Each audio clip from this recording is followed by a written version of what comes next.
Chapter 50. Blue. I come to consciousness with no other body in the bed, but my disappointment is easy to push down. I'm cuddled up in so many layers of blankets that I really don't want to leave, even though I can see the sun poking through the curtains to illuminate the room. I didn't mean to sleep so late, but I guess it does explain why Kara isn't here. I let myself revel in the soft cushions for a moment before I pull myself from the nest. I take my time rolling out my shoulders, stretching out until my back makes a satisfying crack.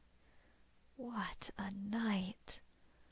The whole party was a mess, though I have to say that we did a good job considering how thoroughly the deck was stacked against us.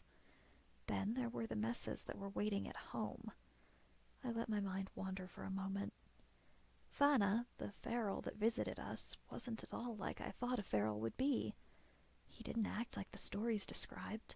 He was mostly coherent, didn't seem at all bloodthirsty or ready to attack us. My face heats as I remember my overreaction last night. I didn't mean to cause trouble, and I certainly didn't mean to leave Kara alone. He took a lot of time downstairs before he came up. I wonder what he did to Vanna. I wonder what Vanna did to him.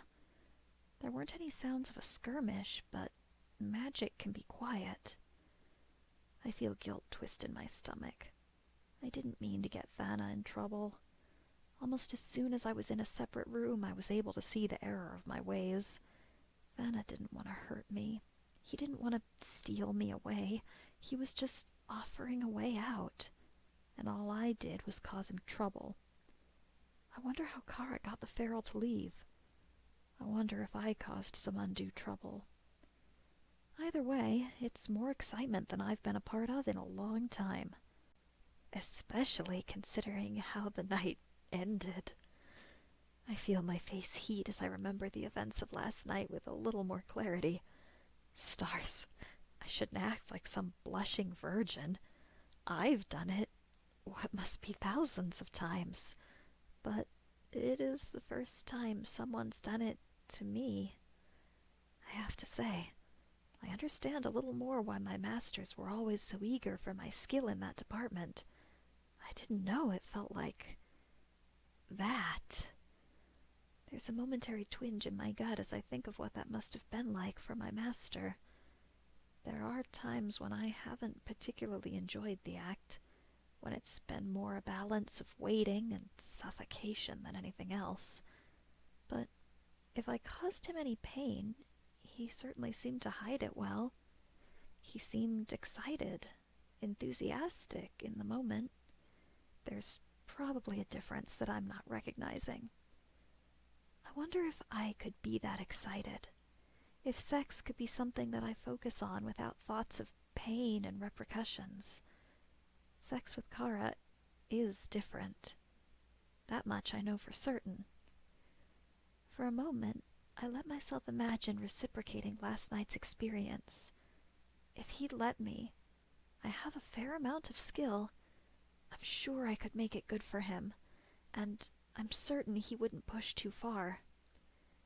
It takes me a second to look around the room before I recognize the tray that's been set on the desk. There is a note draped over the covered dish, and I feel a low chuckle start in my chest before I even recognize that I'm laughing. I'm reminded of the first time Kara left a note for me. I'm touched by his concern for me, but I'm also aware of how far I've come from that day. When I pick up the note, I'm able to make sense out of the curling letters. Blue, I've left you some breakfast. I don't blame you if you just want to take another rest. It's been a long night, but if you need me, I'm in the workshop. There's a perfectly made omelet under the covered dish. I have to suppress a smile. I've gotten used to reading as much as I can in the day-to-day things I come across, from book spines on shelves to the print on boxes. But this is a letter addressed to me, and I take my time reading over the short contents of the letter again and again, trying to make a decision. Decisions. Yet another thing I'm becoming increasingly used to.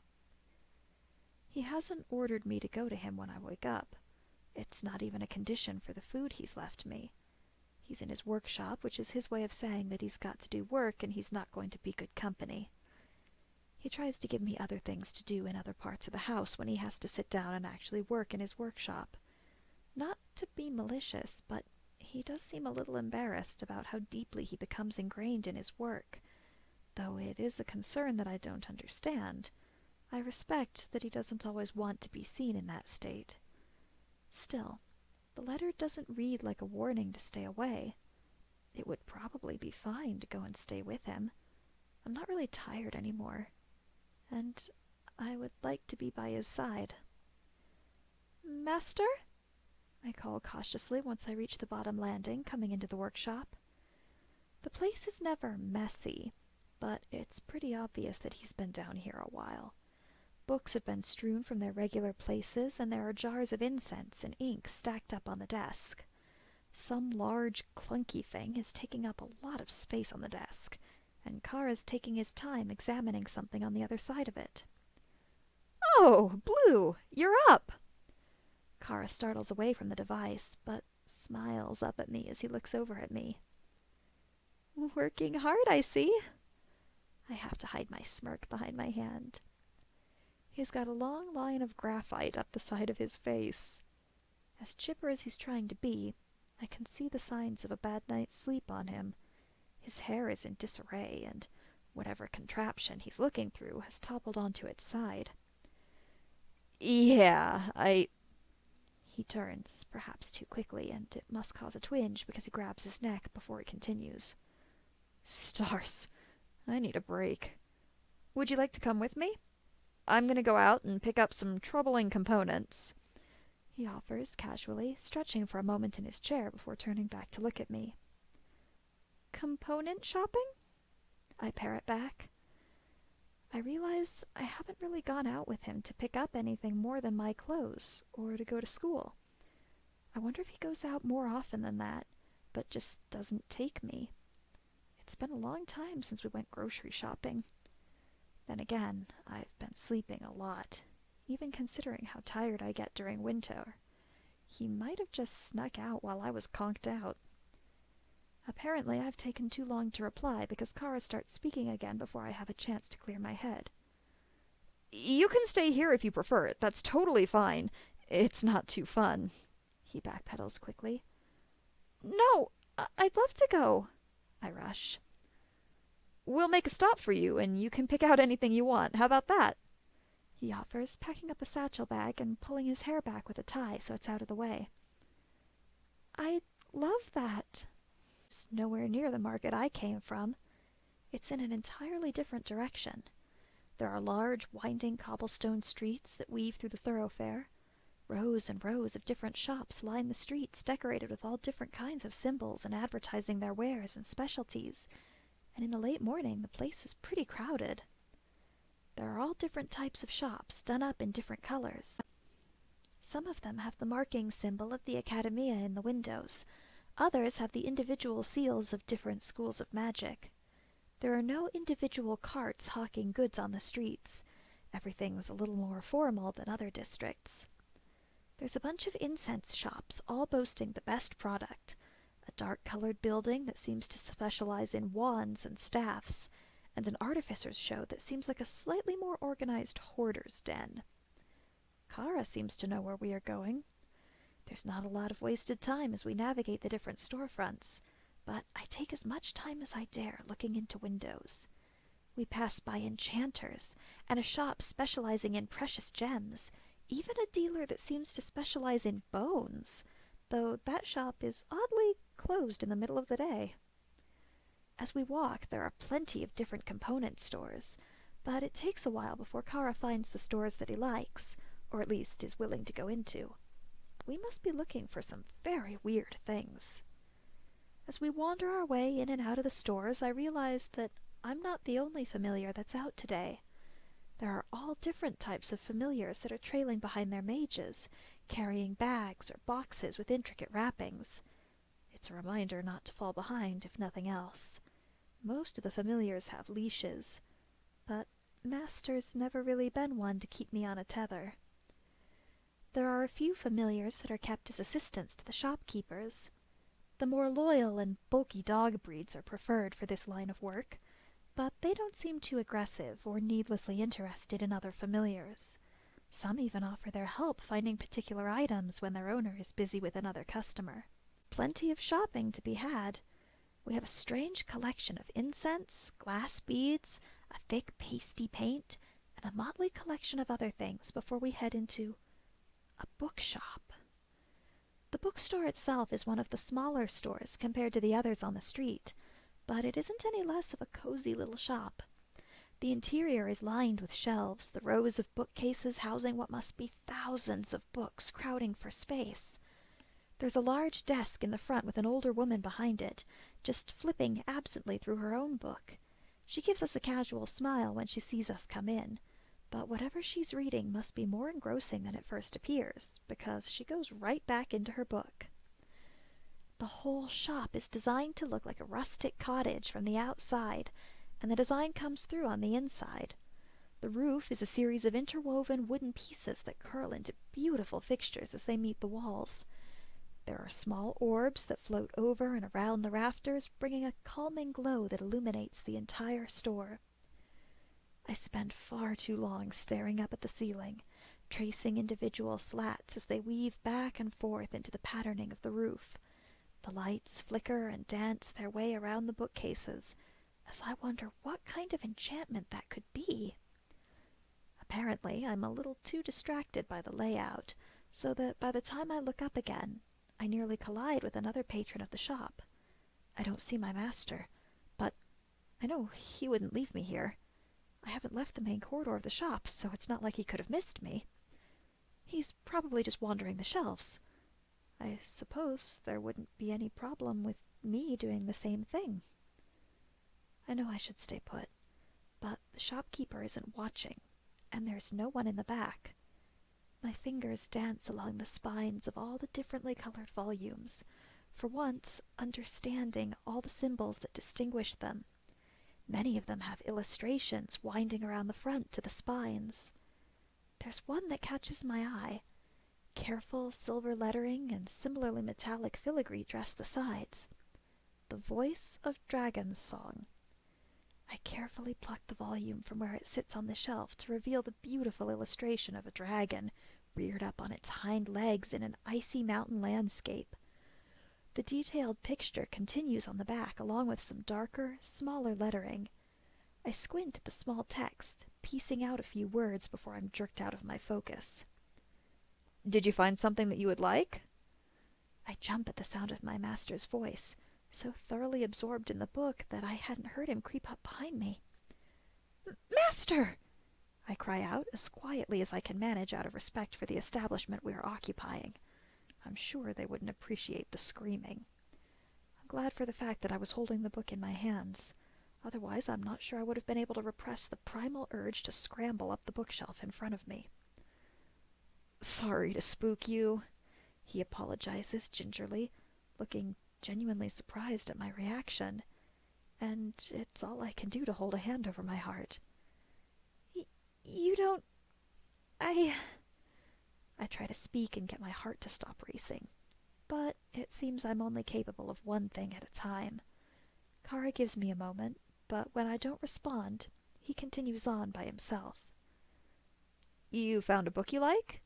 he questions, pushing a little closer to me to inspect the volume in my hands. I only just picked it up." I know nothing more than the pretty cover and a few words from the story synopsis. "But you find it interesting?" he continues to prod. "Yes, but..." I admit, but he continues before I can voice my concern.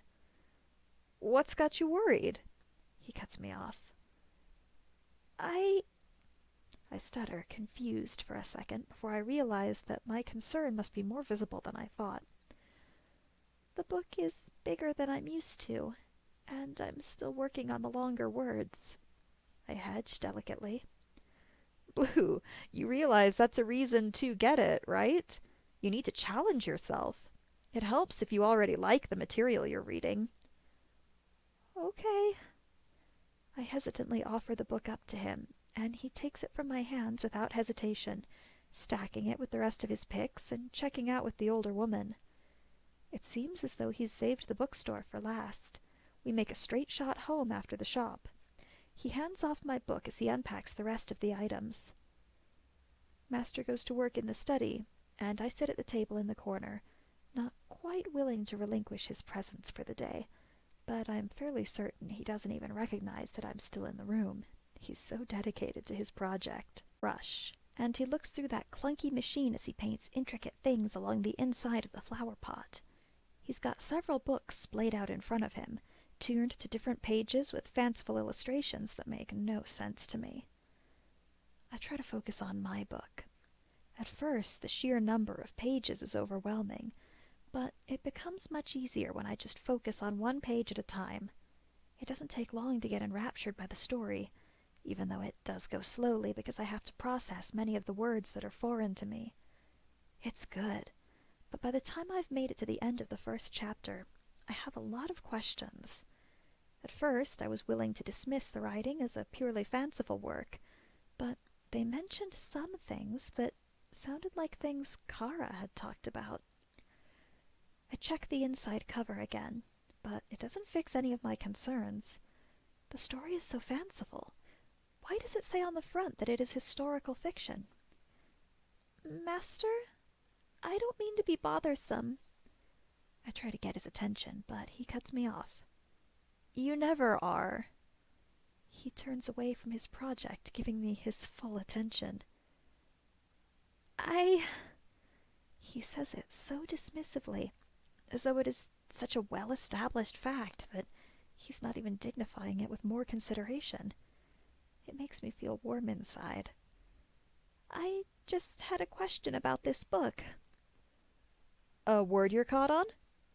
He steps over to look over my shoulder at where I am in the book. I've actually worked my way out of several word traps already. I feel a bubbly sense of pride at that. No, I was just curious. It says historical fantasy, but did magic really come from dragons? I ask. I've never heard of magic coming from other creatures. I've heard of mages drawing power from other creatures, or using naturally occurring powers present in plants or gems. Then again, I realize that I don't know much about magic's origins. I suppose I don't really know anything about dragons. They don't show up in any of the other stories I know.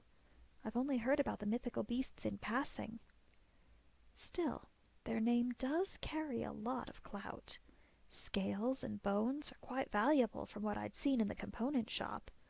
I know that familiars that carry any relative traits are very sought after. I've only seen a wyvern breed once before. Genevieve had been bragging that her brother had a hydra breed while he was away on his research trip. Let me see that book. Oh, I'm actually pretty familiar with this myth. He breaks my train of thought, pulling the book a little closer so he can read the inner cover more closely. What does it mean? I ask, pointing specifically to the line that marks the story as historical fantasy. It's a well-known myth that's been dramatized by the author. That's all, he explains with a shrug. A rewrite of a well-known myth? That doesn't really help my understanding, but I suppose it does make a little more sense.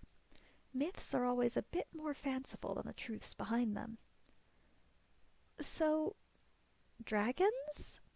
I prod gently. As much as I don't want to take away from his project, I do want a bit more of an explanation.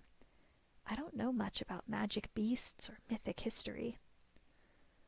Well, there's a lot of debate on that. Most of the foundational texts from magic's golden age were created and destroyed within the same era. What survived to be rewritten was all oral stories, so people had the chance to rewrite history how they wanted it.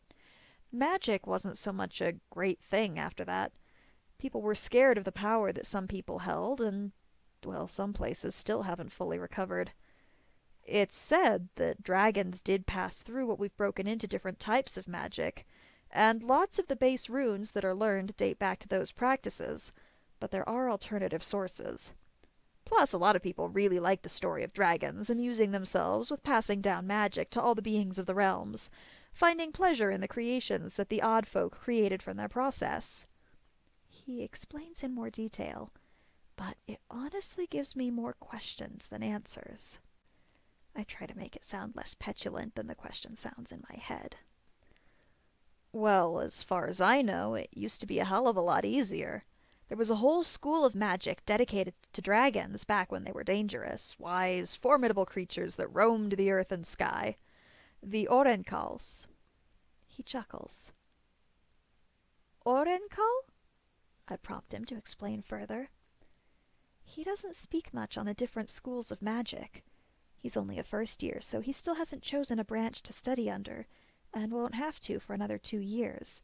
But Shauna does talk a lot about it with Ande. He's told me all sorts of things, from which classes she likes to the different division heads. They're both a bit worked up because the people who run elemental divisions have a more exclusive program than the other branches. Shauna's worried she won't be able to take the classes she wants if she starts studying under the elemental track. Kara hasn't said much about his plans. Not to me or anyone. I don't know what he's planning to study. Hell, I don't even know what his awakening was, if he had one. I have no way of knowing what he's most proficient in. He studies equally hard for every subject. There's nothing that stands out. It used to be really easy to be a mage, he continues. All you had to do was be a person that could talk to a dragon and boast the record that 9 times out of 10 the dragon would talk back instead of trying to kill you. He smiles, passing the book back in front of me. A dangerous profession, I deadpan, not quite sure if he's fucking with me or not. Yeah, primary danger is blowing yourself up now. He sits down hard in the seat next to me, allowing his eyes to fall closed for a moment, taking a deep breath. I've never heard about dragons, I murmur, tracing the inky picture at the end of the chapter over with my finger. It's mostly true anyways. People haven't really made a habit of talking to me about legend, lore, or mythical creatures. They aren't around so much today. Most dragons don't like the noise brought about by larger populations, and so they've retreated. I doubt you'd ever see one in the city. He speaks in a dismissive tone. I ask, genuinely surprised. Yes, just in fewer numbers, and with a greater reluctance to get involved in the messes of the small folk. Have you ever seen a dragon? I smirk at him, fully intending the question to be a joke, when I see him flinch. Yeah, when I was really young. He chuckles nervously, and I can't tell if he's kidding or not. So, Veth? I move the conversation away from the odd subject I've breached and back to my book. Veth was one of the first mages to learn the paths from the dragons. She was forsaken by the gods, the world, and the people surrounding her. She couldn't fight, but she could run. She ran, escaping the enemy incursion when her people had left her to die, and she kept running until she couldn't any more and sought shelter in a cave for the night. A dragon happened upon her, and intrigued by the creature that had wandered into his den, took care of her wounds and wanted to hear a story. He summarizes what I'd already read. The first chapter had been from the dragon's perspective, confused at the creature that had come into its home, and then been so rude as to pass out. The next chapter has a marker over the number that tells me it will be from Veth's perspective, and I have to admit I'm a little more excited about it given the new context. A story? I ask.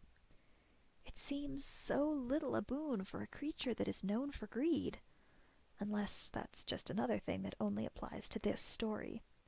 It had been mentioned in the introduction, but I have nothing that corroborates it so far. The dragon has actually been fairly kind. It's given the person a place to rest, and moved her further inside to shield her from the harsh winds. He didn't attack or get angry at his space being invaded. Dragons are fascinated by stories. It's all throughout their lore. Doesn't matter what kind, doesn't matter where you find them. They all love to hear a good tale, Kara informs me, speaking like it's a fact and not conjecture or a detail that's just necessary to make the myth work. Well, what happens next? I ask, scooting to the edge of my seat. I'm not going to tell you. He looks back at me with a playful, though horrified, expression, as though he's scandalized by the mere question. Why?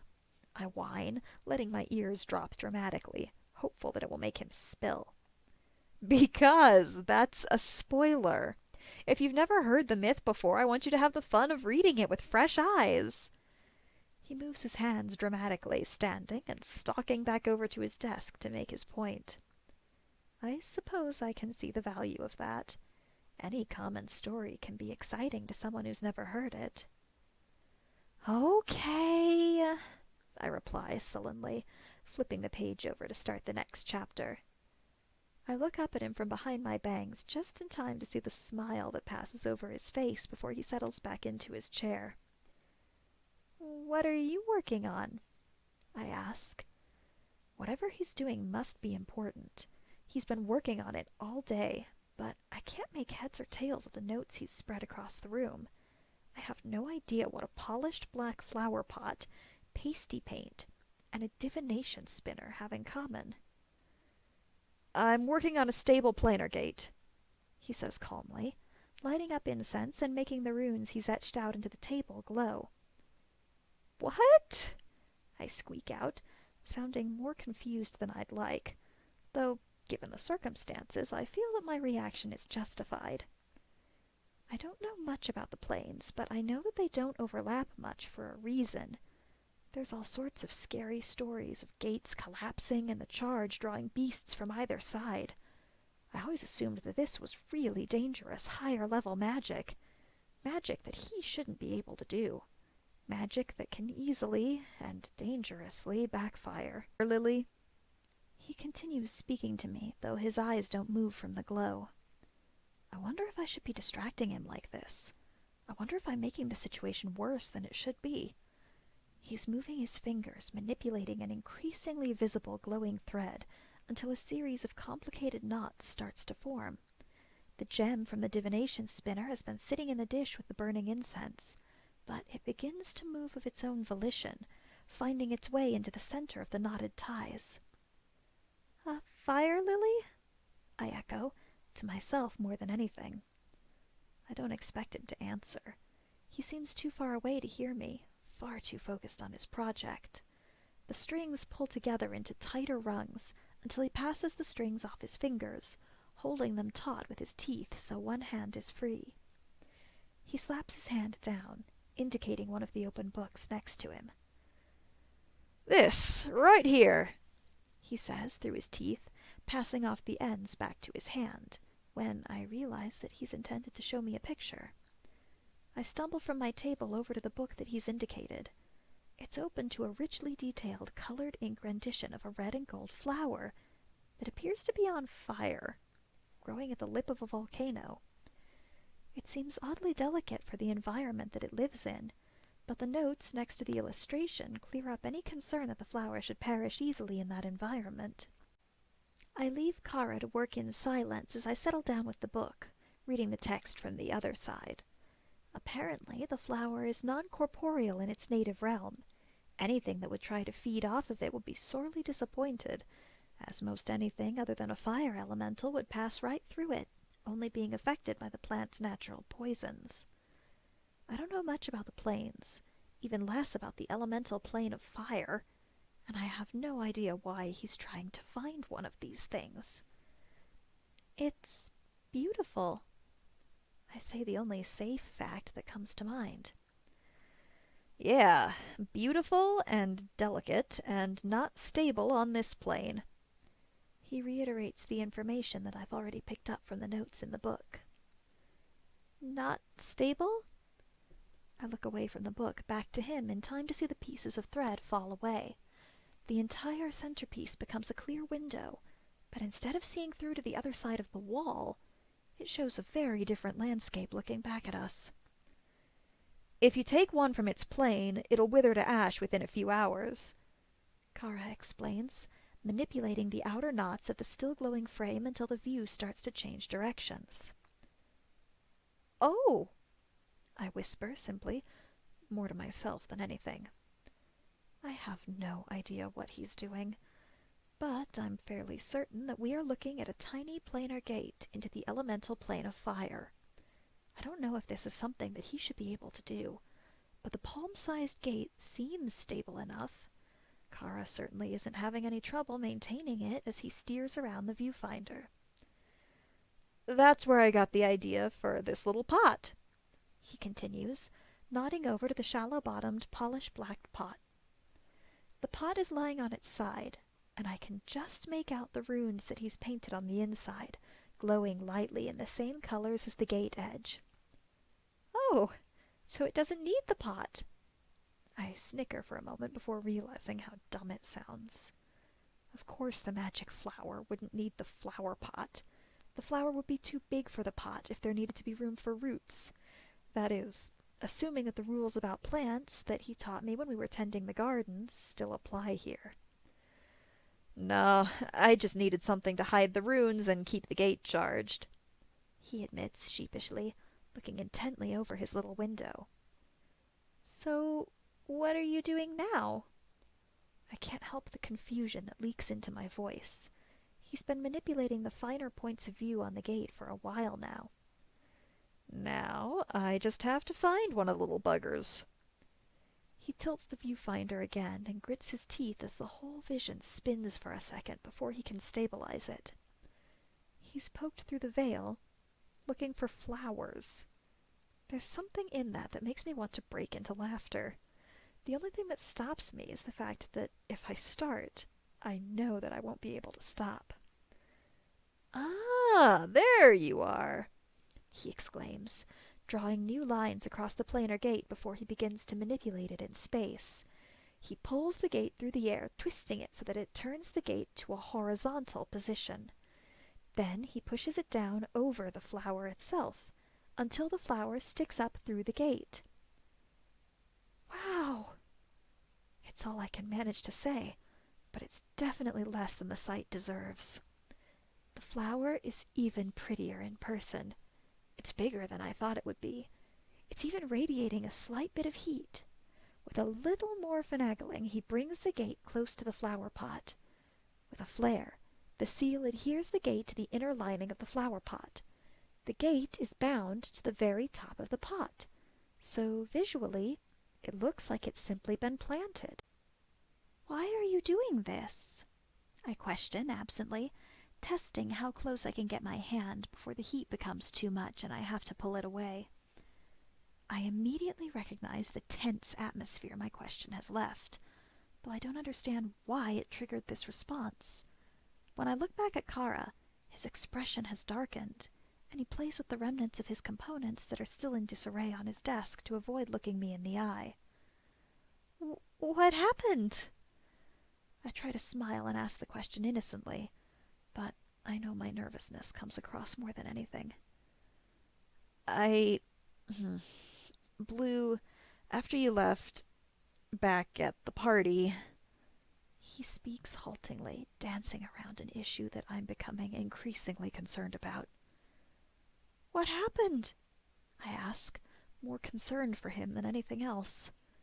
I wasn't there for a lot of the party. There were a lot of people there that weren't particularly friendly, and a lot of situations that could have ended very badly. I should have been there. I shouldn't have taken that rest. Stars, what could have happened that has him so nervous? I made a mistake. He speaks very calmly, hands up as though he's trying to quell my nerves. What? I try not to sound panicked as I ask for a little more elaboration. I got into a tangled thing, all right? It was just a case of bad timing, with too many eyes on us. He continues to backpedal, but I cut him off.